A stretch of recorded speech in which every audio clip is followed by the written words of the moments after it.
अस्सलाम वालेकुम दोस्तों। सल्तनत उस्मानिया, जिससे शायद हमारी नई नस्ल वाकिफ ना हो, ये मुसलमानों की सबसे मजबूत और सबसे ज़्यादा अरसे तक कायम रहने वाली सल्तनत थी। इसकी हदूद 3 बरे-आज़मों तक फैली हुई थी। खुदा ने इस सल्तनत को एक के बाद एक ऐसे काबिल अजीम फरमारवाओं से नवाजा कि जिन्होंने इसकी शान शौकत को अरूज तक पहुँचा रखा था। आइए शुरू करते हैं सल्तनत उस्मानिया के पहले अमीर उस्मान गाजी से। उस्मानियों के आबाओ अजदाद दरअसल कुर्दिस्तान में बसने वाले चरवाहे थे। जब चंगेज़ खान ने इनके इलाकों पर हमले किए तो ये वहाँ से मुंतकिल होकर अर्तगरल नामी शख्स की क़यादत में मौजूदा तुर्की के इलाके अनातोलिया आ गए। इस वक्त ये कबीला 100 खानदानों 400 घुड़सवारों पर मुश्तमिल था। इस इलाके में तुर्की नस्ल के लोगों, जिन्हें सल्जोकी कहा जाता था, की बादशाहत कायम थी। सल्जोकी हुकूमत अपना अरूज गुजार चुकी थी। सल्जोकियों ने आलम इस्लाम को अल्प अरसलान जैसे बादशाह दिए थे, जिन्होंने सिर्फ 15,000 के लश्कर की मदद से रोमियों के 1 लाख जमे गफीर को इबरतनाक शिकस्त से दो-चार किया और रोमियों को अपना बाज गुजार बना लिया था। मगर अब यह हुकूमत एक तरफ तातारी यानी मंगोलों के हमलों और दूसरी तरफ रोमियों से बरसरे पेकार होकर रोज बरोज अपने जवाल की तरफ गामजन थी। जब अर्तगरल अपने मुख्तसर से कबीले के साथ अनातोलिया पहुंचे तो यहाँ 2 ग्रोहों में खून रेस जंग जारी थी। एक तरफ रोमियों के लश्कर जरार था और दूसरी तरफ सल्जोकियों की छोटी सी फौज। अर्तगरल, जो कि फितरतन एक बहादुर इंसान था, इसने कमजोर और छोटे ग्रोह का साथ दिया। किस्मत इसके साथ थी, इसलिए फतह ने इसके कदम चूमे। सल्जोकी सुल्तान अलाउद्दीन ने अर्तगरल की बहादुरी से खुश होकर अनातोलिया की मगरबी सरहदों पर इसे और इसके कबीले को जागीर अता की।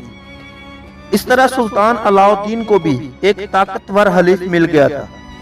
सल्जोकियों की मुंतशिर होती कुव्वत के सबब इसके कई अमीर खुद मुख्तारी का ऐलान कर चुके थे, लेकिन अर्तगरल ने कभी अलाउद्दीन से बगावत का नहीं सोचा। वफादारी इसके खून में थी, इसलिए अर्तगरल ने हर मार्का में अलाउद्दीन का साथ दिया। 1258 ईस्वी इस साल को मुसलमानों के बदतरीन साल के तौर पर याद किया जाता था, क्योंकि इस साल अरूसुल बिलाद बगदाद पे हलाकू खान ने हमला किया और इसे सफाई हस्ती से मिटा दिया। मुसलमान औरतों और बच्चों को गुलाम बना लिया गया, जबकि मर्दों को कत्ल करके इनकी खोपड़ियों के मीनार बना दिए गए। अल्लूम फनून के मराकज फिना कर दिए गए, उल्मा को तह तैफ कर दिया गया।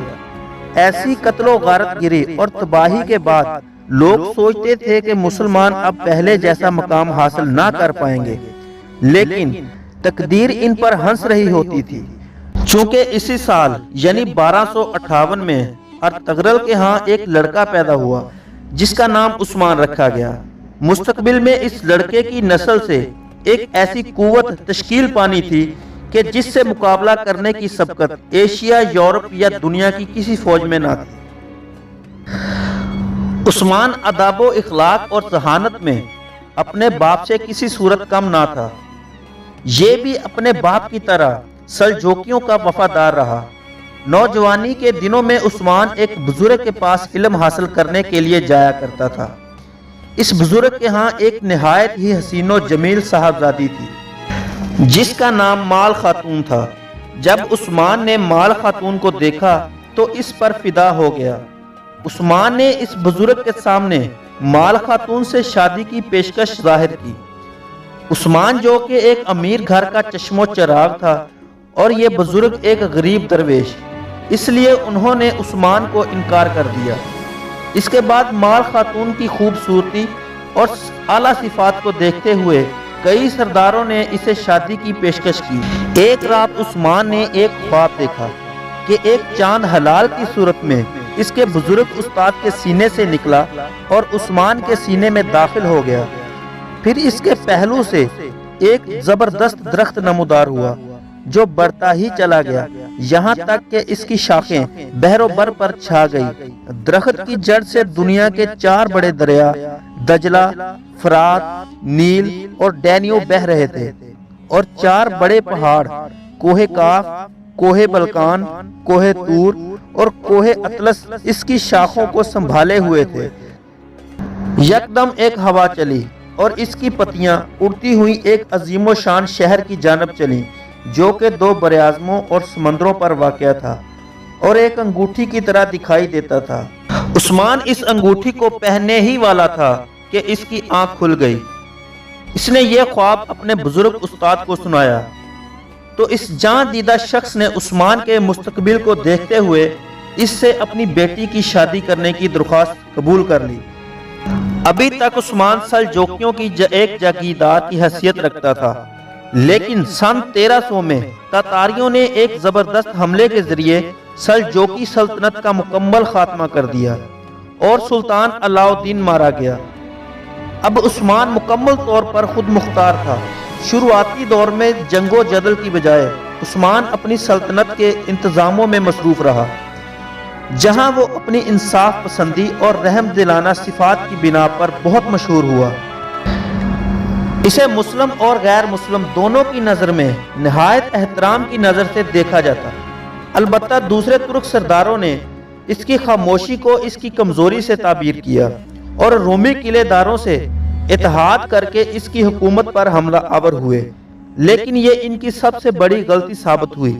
عثمان نے یکے بعد دیگرے ان تمام سرداروں کو شکست دی اور وہ قلعے پہ قلعے فتح کرتے چلا گیا، یہاں تک کہ قیوم حصار کے مقام پر شہنشاہ قسطنطنیہ کی فوجوں سے اس کا سامنا ہوا۔ یہاں بھی اسے شاندار کامیابی نصیب ہوئی۔ اس کے بعد رومیوں نے تاتاریوں کو عثمان کے خلاف حملے پر آمادہ کیا۔ عثمان نے اس جنگ میں اپنے بیٹے اور خان، جسے مستقبل کا سلطان بننا تھا، اس کو مقابلے کے لیے بھیجا۔ اس نے اپنے باپ کے نقش قدم پر چلتے ہوئے تاتاریوں کو ایسی عبرتناک شکست سے دوچار کیا کہ وہ دوبارہ ادھر نہ بھٹکے۔ رومی حکومت فتح کرنے کے بعد عثمان نے بھروسہ شہر کا محاصرہ بھی کیا۔ یہ محاصرہ 10 سال تک جاری رہا، یہاں تک کہ عثمان کی موت کا وقت قریب آ گیا۔ عثمان نے اپنے بیٹے اور خان کو بلا کر اپنی آخری خواہش ظاہر کی کہ وہ بھروسہ شہر میں دفن ہونا چاہتا ہے۔ اب یہ ایک بیٹے کا امتحان تھا۔ عثمان کے بیٹے اور خان نے بھروسہ پر نہایت ہی کامیاب حکمت عملی کے ساتھ حملہ کیا، اور جو کام اس کا باپ 10 سال میں نہ کر پایا، چند ہی دنوں میں کر دکھایا۔ بھروسہ فتح ہوا اور امیر عثمان کو یہاں دفن کیا گیا۔ عثمان نے اس سلطنت کی بنیاد نہایت ہی نیک نیتی سے رکھی تھی، جس کا مقصد تربیہ اسلام تھا۔ اس لیے اس کی سلطنت تاریخ کا ایک سنہرا باب بن گئی۔ اس کی تلوار ہر نئے بادشاہ کی کمر سے باندھی جاتی تھی اور دعا کی جاتی تھی کہ اللہ تعالیٰ اس میں بھی عثمان جیسی خوبیاں پیدا کرے۔ اس کی قائم کردہ سلطنت کے اثرات آج تک دنیا میں موجود ہیں۔ دوستو، ہم جلد ہی اس سلسلے کی اگلی ویڈیو کے ساتھ حاضر ہوں گے، جس میں ہم سردار اور خان کی زندگی اور اس کی کامیابیوں پر روشنی ڈالیں گے۔ تب تک کے لیے